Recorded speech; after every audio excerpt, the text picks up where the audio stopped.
নমস্কার বন্ধুরা, স্বপ্নাজ ডায়েরিতে সবাইকে অনেক ওয়েলকাম। তো পিঠে ফুলে তো আমরা এই ঠান্ডায় প্রচুর পরিমাণে খাচ্ছি, কিন্তু পিঠের সঙ্গে যে মাংসটা লাগবে, অবশ্যই চিতই পিঠের সঙ্গে মাংস আমাদের ভীষণই পছন্দের, সেটাও আবার মুরগির মাংস হতে হবে। তা আজ আমি তোমাদের পারফেক্টভাবে মুরগির মাংসের রেসিপিটা শেয়ার করব। তো বন্ধুরা, আশা করি তোমাদের ভালো লাগবে, পুরো ভিডিওটা দেখার অনুরোধ রইল। প্রথমেই আলুটাকে ভেজে নিচ্ছি। 2 পিস আলু আমি মিডিয়াম করে কেটে নিয়েছি, বেশ লাল লাল করে ভেজে নেব।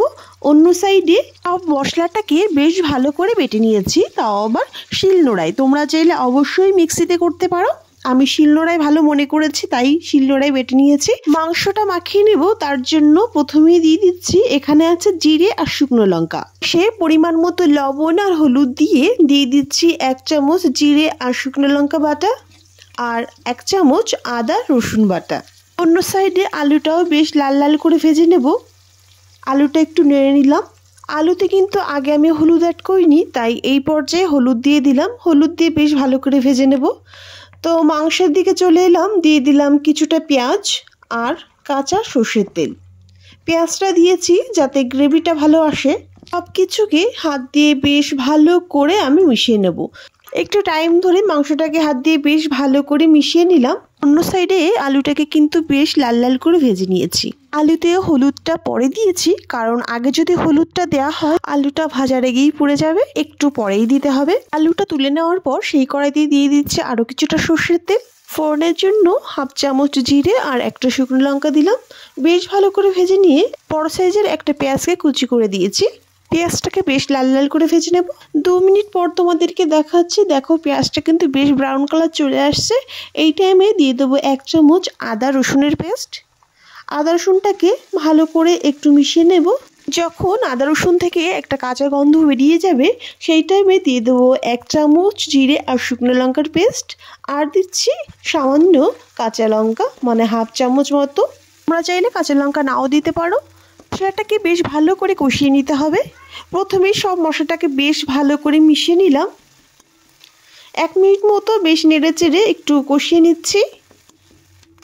যখন দেখবে একটু কষানোর দিকে হয়ে আসছে, সামান্য জল দিয়ে দিলাম। জল দিয়ে বেশ ভালো করে মশলাটাকে কষিয়ে নেব। জল দিলে মশলাটা পুড়ে যায় না, আর কষানোটাও বেশ ভালো হয়। 2 থেকে 3 মিনিট ধরে মশলাটাকে বেশ ভালো করে কষিয়ে নিচ্ছি। যখন দেখবি মশলা আর তেলটা আলাদা হয়ে আসছে, ওই টাইমে বুঝবে যে হ্যাঁ, মশলাটা বেশ ভালো কষানো হয়েছে। করে মশলাটা কষানোর পর দিয়ে দিলাম ম্যারিনেট করা মাংসটা। মশলার সঙ্গে মাংসটাকে বেশ ভালো করে প্রথম মিশিয়ে নেব।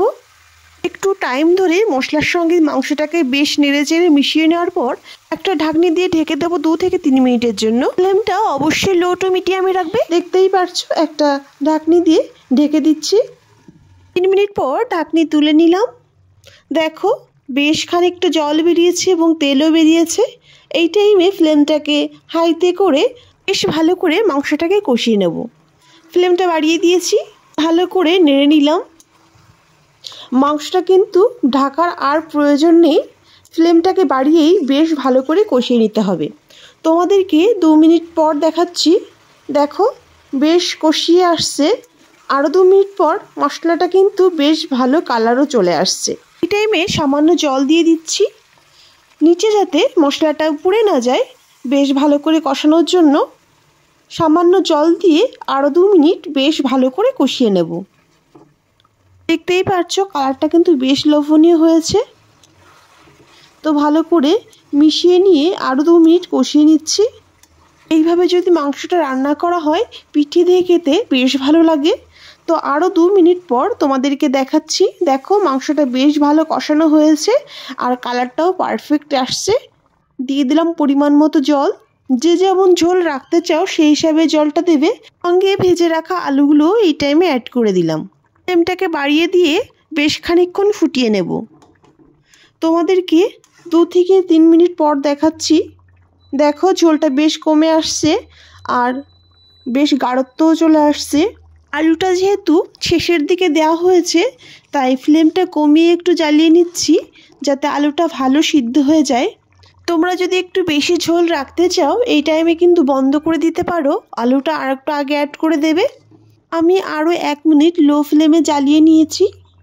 1 মিনিট পর তোমাদেরকে দেখাচ্ছি। আলুটা বেশ ভালো সিদ্ধ হয়ে গেছে এবং ঝোলটাও পারফেক্ট আছে। তো ফ্লেমটাকে অফ করে দেব আর শেষে গরম মশলাটাও ছড়িয়ে দেব। এইভাবে যদি রান্না করা হয় চিকেন, ঝোলের পরিমাণটাও বেশি রাখা যায়, খেতেও বেশ ভালো লাগে। তো আঁচটা বন্ধ করে গরম মশলাটা ছড়িয়ে দিয়ে একটা ঢাকনি দিয়ে ঢেকে দেবো 1 মিনিটের জন্য।